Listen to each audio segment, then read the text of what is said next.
Good evening. Thank God it's Friday. Jimmy here in Chicago. Friday night, a lot going on, many options. You got the NBA playoff game going on right now. I'm going for Minnesota. You got the Stanley Cup. I think New York Rangers are going to win it all, hopefully. But before I head out, I got to drop a story about a very interesting guy, somebody most of us have never heard of. You see, in the Chicago outfit, unlike New York, Philly, there was structure, foundation, right? You had your bosses, men like Paul Ricca, Tony Accardo, Joey Aiuppa, Momo Giancana. Then you had all your made guys like Tony Zizzo, Frankie Calabrese, Jimmy Marcello. Underneath the made guys, you had all the associates, guys like Ronnie Jarrett or high-ranking outlaw motorcycle gang member Mark Polchman. And there's always more associates than there are made guys, and some of these associates are just as dangerous and just as capable as any made guy. I'd say underneath the associates, you would have obviously any family members or friends that are involved. And last but not least, you have sleepers. Sleepers, guys like Joey Hansen. He was the outfit sleeper out in California. Very dangerous man. He was the one, along with Tony Spilotro, that shotgun blasted Danny Seifert in 1974. The hit team consisted of Joey Lombardo, Frankie Schweiss, Tony Spilotro, John Feccarata, and Joey Hansen was the alleged triggerman. I forget, it was either him or Spilotro. Joey Hansen also killed Emo Vaci, the Chicago outfit associate that was about to speak to the grand jury. He killed him along with Nick Calabrese and dumped his body in the desert. Another sleeper for the outfit would be Paul Shiro the Indian, good friends with Joey Lombardo, Tony Spilotro. He was a sleeper for the outfit in Arizona. And he was the lookout on the Emo Vaci hit. The Shiro, the Indian, was also one of the defendants at the family secrets trial. And another sleeper for Chicago outfit, career criminal, George J. Vandermark. This guy disappeared in 1976. He was only 52 years old. Till this day, his body's never been found. This is one of over 1,000 victims of the Chicago outfit. And most of those murders are unsolved till this day. Now, we all know this guy, Lefty Rosenthal. Lefty hired Jay Vandermark as the slot manager, if you will, for 4 of the mob's casinos. You had the Stardust that Jay Vandermark operated out of. You had the Hacienda, the Desert Inn, I think it was the Sahara. Correct me if I'm wrong, but those are the 4 hotels that were under the Argent Corporation umbrella. The president of this was put in that position by the bosses of the outfit, Alan Glick. He was a clean-cut businessman with no record, so he was kind of the front man for the Chicago outfit. And Jay Vandermark helped the Chicago outfit skim anywhere from $7 to $15 million just in the slot machines. And as we talked about before, this was a cash cow for Chicago outfit. Not only slot machines, but anything that was coin operated. Pool tables, pinball machines, cigarette machines, vending machines. These were placed throughout the entire world. Places like Costa Rica, Panama, Nicaragua, Cuba. That was all run by the Chicago outfit. But getting back to Jay Vandermark, he was the slot manager for 4 of the mobbed up casinos. They were skimming anywhere from $7 to $15 million. Well, years later, the bosses found out that out of the $7 million that they expected from the skim, they were only getting $4 million. $3 million was missing. They knew right away that Vandermark was stealing from them. And you know what happens to you when you steal from the Chicago outfit. Here's an actual missing person flyer that the Phoenix police put up. You can see it's got the address, a recent photo of him. It says he was 52 years old at the time, 5'4" tall, 5'4" inches tall, about 190 pounds, gray hair, brown eyes. Brief description, his birthday, day went missing, August 1976. Till this day, he's never been found. Here's the man that gave the green light. You definitely don't want to steal from a guy like Joey Upa. He actually went to the can during the strawman case. Him, Joe Lombardo, Jack Cerrone, Angelo the Bull, and a couple heavyweights in the Kansas City mob all got pinched for skimming millions of dollars from some of the mobbed up hotels and casinos. Joey Upa ran the Chicago outfit with an iron fist. And this guy killed more people than Hitler. He was talked about quite a bit at the Sam Carlisi trial and throughout the Family Secrets trial. And according to Nick Calabrese, I said it once, I said it many times, right before he went to the can, he told Joe Ferriola and Sam Carlisi that he wanted both brothers knocked down, number 1, and number 2. He didn't care how you do it. He just wanted it done. But Joey Upa gave the order to have Jay Vandermark killed because he was stealing from the skim. And obviously, the number 1 man in Vegas at the time, right under Lefty, was Tony Spilotro. And just like in the movie, you know, they had it all. They had the money, the power, the women, everybody in Hollywood, and they fucked it all up. I believe if it wasn't for Joey Lombardo being in the can, Joey would have never have let Tony Spilotro get out of hand.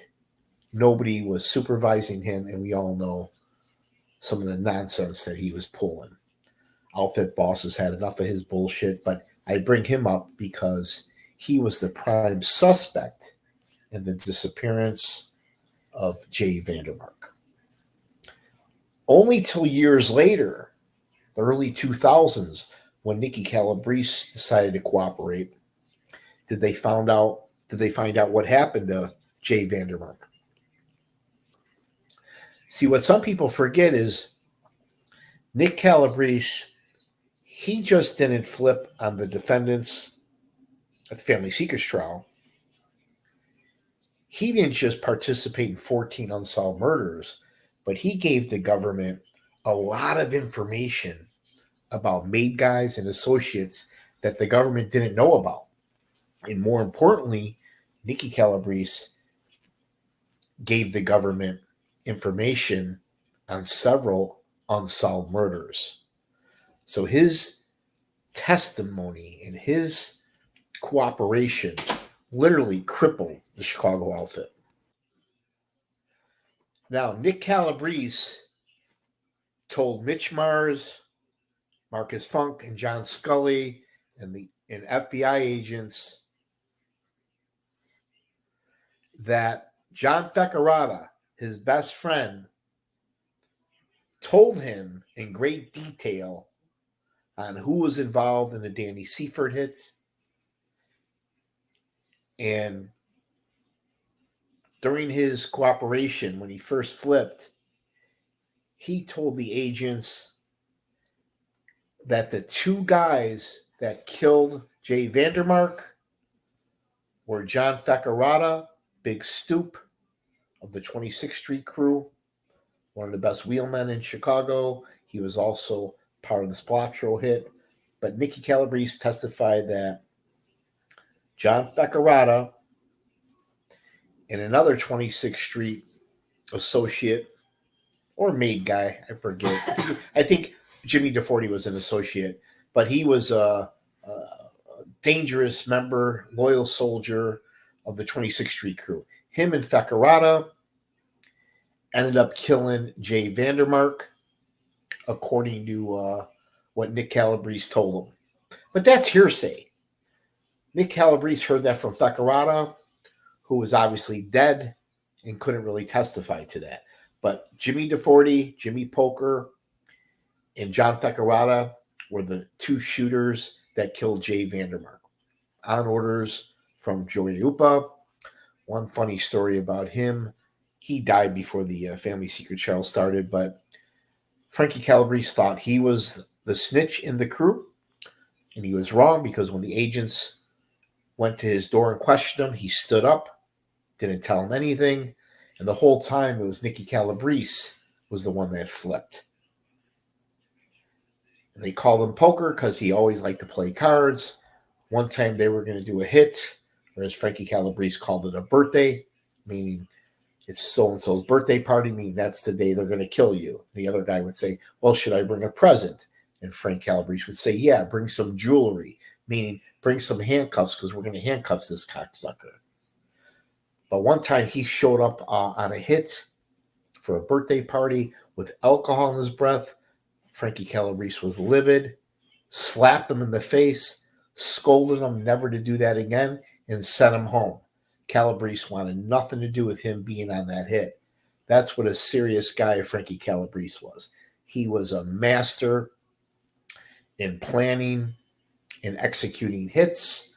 That's part of the reason the 26th Street crew was one of the most vicious crews when it came to killing. They were the best killing crew. But again, Jimmy DeForty and John Fecarata were the ones that killed Jay Vandermark. He actually went into hiding down in Mexico. They thought he was in Costa Rica. He ended up down in Mexico, hiding from the feds because the feds were looking for Vandermark as well. His son, Vandermark's son, was communicating with him back and forth, and he was trying to get his father to come back to the States and turn himself in. When the Chicago outfit guys, Jimmy DeForty and Poker, found out that he was living at this high-end resort in privacy and secrecy, this is where they killed him. They shot him in the head using a .22. That high-end resort was owned by none other than Chicago outfit associate, restaurant owner Emo Vaci. He was one of the 14 murders discussed at the family secrets trial. Iupa was nervous that he was going to go to the grand jury. Iupa wasn't taking any chances back then. So he had Joey Hansen, Nicky Calabrese, and maybe one or two other guys I'm forgetting, kill Emo Vaci. I did a story on how Emo Vaci pleaded for his life. Nick Calabrese grabbed him, shot him a couple times, but he didn't die. Somehow he survived the gunshots, but Joey Hansen finished him off, and then they dumped Emo Vaci into the desert. But Emo Vaci was in business. He knew Jay Vandermark. He was also owned the high-end resort where Vandermark was hiding out, where eventually Vandermark was killed. As we all know, John Fecarata told Nick Calabrese that Jimmy DeForty and him, that they buried Jay Vandermark in the desert. Till this day, his body's never been found. As we all know from our history, knowing what we know about the Chicago outfit and maybe a little bit from the movie Casino, there's a lot of holes in that desert. This is where they dumped Imovachi's body. They were originally going to kill the Spilotros out here. Obviously, Jay Vandermark was buried here. But again, his body's never been found till this day. One of over 1,000 unsolved murders by the Chicago outfit. And then just recently, there was somewhat good news. They started to find barrels were washed up in Lake Mead. And some of the remains in some of these barrels, you could tell the person was murdered by a gunshot.